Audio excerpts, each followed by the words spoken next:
પ્રકરણ 2 વાર્તા રે વાર્તા. આ વાર્તામાં કરુણાશંકર ગુરુજી બાળકોમાં સર્જનાત્મકતાને પ્રેરિત કરવા માટે વાર્તા રજૂ કરે છે. તેઓ એક મજેદાર વાતાવરણ બનાવે છે જ્યાં બાળકો વાર્તાને આગળ વધારવા માટે પોતાની કલ્પના શક્તિ અને લેખન ક્ષમતાનો ઉપયોગ કરી શકે. ગુરુજી એક હાથીની વાર્તા શરૂ કરે છે અને આ નાનકડી શરૂઆત બાળકોના મનને પ્રોત્સાહિત કરે છે અને તેઓ ઉત્સાહપૂર્વક વાર્તાને આગળ વધારવાનું શરૂ કરે છે. બાળકો બોલી ઉઠ્યા, વાર્તા રે વાર્તા. કરુણાશંકર ગુરુજીએ કહ્યું, તો ચાલો આજે આપણે એક નવી વાર્તા કરીએ. હું વાર્તા શરૂ કરીશ અને પછી વચ્ચેથી છોડી દઈશ. જ્યાંથી છોડી દઈશ ત્યાંથી તમારે એ આગળ ચલાવવાની. ગુરુજીએ વાર્તા માંડી. એક હતો હાથી, મસ્ત અને જબરદસ્ત. ગાઢ જંગલમાં એ રહેતો. ઉનાળાનો બપોર હતો. હાથી તાપથી શિયાવિયા થઈ ગયો. આંખો બંધ કરી એણે છાયાની ઠંડક માણી. ઘડી બે ઘડી પછી એને ટાઢક વળી. આંખ ઊંઘાડીને એણે જોયું તો આંબા પર લૂંબે ને ઝૂંબે કેરીઓ લચી રહી છે. હર્ષદે વાત ઉપાડી લીધી. હાથીએ હળવેક રહીને સૂંઢ ઉચકી, ડાળીએથી કેરીઓ તોડતો જાય અને મોંમાં મૂકતો જાય. અને કેરી પણ કેવી રસદાર અને કસદાર, ખટમધુરી અને મોંમાંથી પાણી છૂટે તેવી. હાથીની તરસ છીપી અને એને કોઠે ટાઢક વળી. હાથી ખુશખુશાલ થઈ ગયો. માથું હલાવતો, કાયા ડોલાવતો, સૂંઢ ઉછાળતો ગેલમાં આવી ગયો. સડાક કરતી સૂંઢ ઉચકી એણે એક ડાળીને પકડમાં લીધી અને કડડડ કરતી ડાળી તૂટી પડી. કરુણાશંકરે વાત સાધી આપી. ડાળી ઉપર કાગડીનો માળો હતો. માળામાં 3 ઈંડા હતા. ભોંય પર પટકાઈને ઈંડાના ફોદા નીકળી ગયા ત્યાં તો ઘટાના ઊંડાણમાંથી એક કંપતો અવાજ આવ્યો. હાથી ભૈયા, તે આ શું કરી નાખ્યું? કલ્યાણીએ વાત આગળ વધારી. કાગડીએ કકળાટ મચાવી મૂક્યો. ચારે દિશામાંથી ક્રાઉ ક્રાઉ ક્રાઉ ક્રાઉ કરતા કાગડા એકઠા થઈ ગયા અને હવામાં સૂંઢ વીંઝતો, ગર્જના કરતો હાથી ઠંડે કલેજે ચાલતો થયો. કમલે તાતણો મેળવ્યો. કાગડીએ નાતના પંચને ફરિયાદ કરી. મહાજન, મારે આ હાથી સામે ફરિયાદ નોંધાવવી છે. એણે વગર વાંક ગુને મારા ઈંડા ફોડી નાખ્યા છે. મારા બચ્ચાની હત્યા કરી છે. કાગડીના સ્વજનોએ પણ સાથ પુરાવ્યો. કા કા કા. હસને વાત આગળ વધારી. નાતનો મુખી કાગડીને લઈ પંખીઓના રાજા ગરુડના દરબારમાં ગયો. દરવાજે ગીધની ચોકી છે. ડેલીએ કુકડાની પડઘમ ગાજે છે. મેડીએ બુલબુલની શરણાઈ વાગે છે. ચોકમાં ન્યાયની ધજા ફરફરે છે. રાજા ગરુડ સભા ભરીને બેઠા છે. પાસે હંસનું પ્રધાન મંડળ બિરાજ્યું છે. પ્રધાન મંડળે કાગડીની ફરિયાદ સાંભળી ચુકાદો જાહેર થયો. ગુનેગાર હાથીને દેશવટો આપવામાં આવે.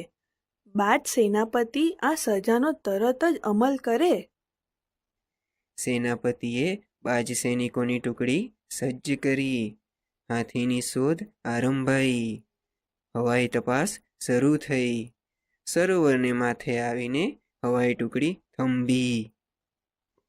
સરોવરમાં પાણી હિલોળા લઈ રહ્યા છે. ચોપાસ વનરાઈ વિસ્તરી છે. ઝાડના ઝુંડમાં પંખીઓ કલગાન કરે છે.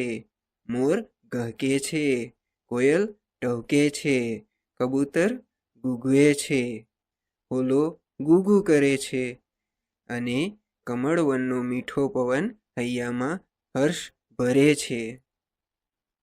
સરોવરના છાટીપુર પાણીમાં હાથી ઊભો છે. સૂંઢમાંથી પાણીના ફુવારા ઉડાડીએ સ્નાન કરે છે, ઘડીકમાં કમળવનમાં ઘમસાણ મચાવે છે, ઘડીકમાં સૂંઢ ઊંચી કરી ઘેરા નાદે આનંદનો ચિત્કાર કરે છે. કાગડી બોલી ઉઠે છે, મારા ઈંડાનો નાશ કરનારો આ જ દુષ્ટ હાથી. બીજા સાક્ષીઓ પણ સૂર પુરાવે છે, કા કા કા. અને બાજ સરદાર હવામાંથી તીર વેગે હાથી પર ધસે છે. એની પીઠ પર તીણી ચાંચનો જોરદાર ઘા મારે છે. હાથીના રંગમાં ભંગ પડે છે. એ છળી ઉઠે છે. ત્યાં તો બાજ ટુકડી એના પર ચારે બાજુથી હલ્લો કરે છે. ધમપછાડા કરતો હાથી પાણીમાંથી બહાર નીકળે છે. ઊંચી સૂંઢે અને ઊભી પૂંછડીએ નાસવા માંડે છે. બાજ સેના પીછો પકડે છે. સામે માર્ગ ખુલ્લો છે, પાછળ બાજ સેનાનો હલ્લો છે. હાથીને કશો સહારો નથી, બચવાનો એકે આરો નથી. દોડ્યો જાય છે, હાફડો ફાફડો દોડ્યો જાય છે.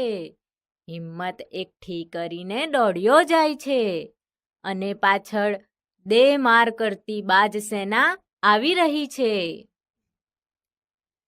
લીલોડા વનની હદ પૂરી થાય છે. સામે ડુંગરની આડી દિવાલ ખડી છે. ડુંગરની પેલી બાજુ વેરાન છે. ડુંગરની સાંકડી ઘાટીમાંથી હાથી બહાર નીકળી જાય છે, અને આમ હાથી હદપાર થાય છે. હાથી ભૈયા, તને આ શું સૂઝ્યું? રોજ સવાર સાંજ પેલા આંબાની ઘેરી ઘટામાંથી એ દર્દભર્યો અવાજ આવતો હતો. એ અવાજ ધોળી કબૂતરીનો હતો. હાથીની એ ધર્મની બહેન હતી. ભૈયાએ કરેલા અપરાધથી એ ગમગીન હતી. એની હદપારીથી એ બેચેન બની હતી. એ હર ઘડી મૂંગું મૂંગું કલ્પાંત કરતી હતી. દિવસો પર દિવસો વીતતા હતા. શું કરવું એને સૂઝતું ન હતું. એને એકાએક એક વિચાર આવ્યો. સવારનું પહેલું કિરણ ફૂટતા જ એ ઉડી નીકળી, વન વટાવ્યું, ડુંગરની દિવાલ ઓળંગી, પોતાના હાથીભૈયાની શોધમાં એ નીકળી પડી. આકાશમાં ભાગ્યે જ કોઈ ભૂલ્યું ભટક્યું પક્ષી નજરે પડે છે. ધરતી પર ભાગ્યે જ કોઈ પ્રાણી આંખે ચડે છે. નાના નાના ઝાડવાથી ધરતીના છેડા સુધીનો આખો પટ છવાયો છે. એકાદ આછું પાતળું ઝરણું વહી રહ્યું છે. આખા વેરાન પટમાં એ એકલી જ આંખ ઠારતી લીલી પટ્ટી છે. એ પટ્ટીના ઝાડવાના આછા અધૂરા છાંયડામાં હાથી શરીર સંકોચીને પડ્યો છે. પોતે કરેલા પાપનો એને પસ્તાવો થાય છે. એને કોઈકની પાંખોના ફફડાટનો ભાસ થાય છે. એ ઘેનમાંથી જાગે એ પહેલા જ એક ધીમો મીઠો અવાજ એના કાને અથડાય છે. હાથી ભૈયા, એ આંખ ઉગાડીને જુએ છે તો સામે કબૂતરી આવીને એની સૂંઢ પર બેસી ગઈ છે. આશ્ચર્યથી અને આનંદથી એ બોલી ઉઠે છે, કોણ? મારી કપૂરી બહેન. અને એની આંખમાંથી બોર બોર જેવડા આંસુ સરી પડે છે. કબૂતરી કહે છે, ભૈયા, આનંદના આવેગમાં તું ભાન ભૂલ્યો, ન કરવાનું કરી બેઠો. તારે મન તો હસવું હતું, પણ પેલી બિચારી કાગડીના ઈંડાનો ઘાણ નીકળી ગયો. હાથી કહે છે, બહેન, જોરના તોરમાં હું વિવેક ભૂલ્યો. હસવામાંથી ખસવું થઈ ગયું. આજે એનો મને ખૂબ પસ્તાવો થાય છે. હે બહેન, કાગડી મને માફી આપશે? કબૂતરી કહે છે, તારા પાપનો તને પસ્તાવો થયો છે. એ પસ્તાવામાં તારું અભિમાન ઓગળી ગયું છે. તું કાગડીની માફી માંગવા તૈયાર થયો છે. મારા મનમાં એક વિચાર આવે છે. હું પક્ષીઓના રાજા ગરુડ પાસે જાઉં અને તારે માટે દયાની યાચના કરું. સાચા દિલનો પસ્તાવો કરનારને માફી મળે જ છે. અને કબૂતરી ઉડીને સીધી રાજા ગરુડ પાસે પહોંચી ગઈ. ગરુડે કબૂતરીની વાત સાંભળી. એણે હાથીની હદપારીની સજા માફ કરી. હવે હાથી પોતાના વનમાં પાછો ફરે છે. એના માથા પર ધોળી કબૂતરી બેઠી છે. હર્ષના ગીત ગાતી કબૂતરી એને પેલા આંબાની વાટે દોરે છે. ધીમી ગતિથી એ આંબા નીચે આવીને ઊભો રહે છે. એ ધીમેથી સૂંઢ ઉચકે છે અને લાંબો ચિત્કાર કરે છે. એ ચિત્કારથી આંબાની કુંજો ગુંજી ઉઠે છે. ઝાડના ઝુંડમાં આ ગર્જનાના પડઘા પડે છે અને મીઠા અવાજે ગાતી કોયલ હાથીને માથે આવીને બેસે છે.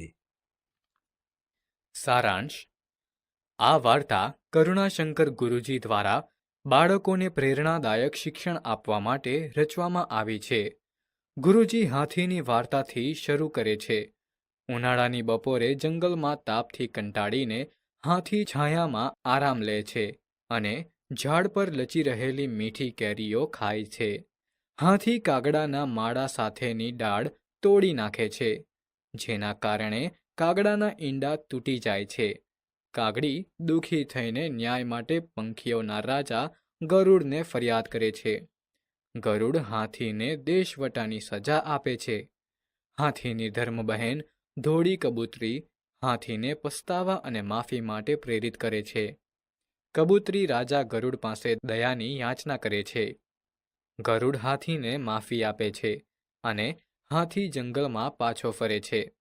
આ વાર્તા બાળકોને નૈતિક શીખ આપે છે કે માનવતા, પસ્તાવો અને માફીની ભાવના જીવનના મહત્વપૂર્ણ અંગો છે.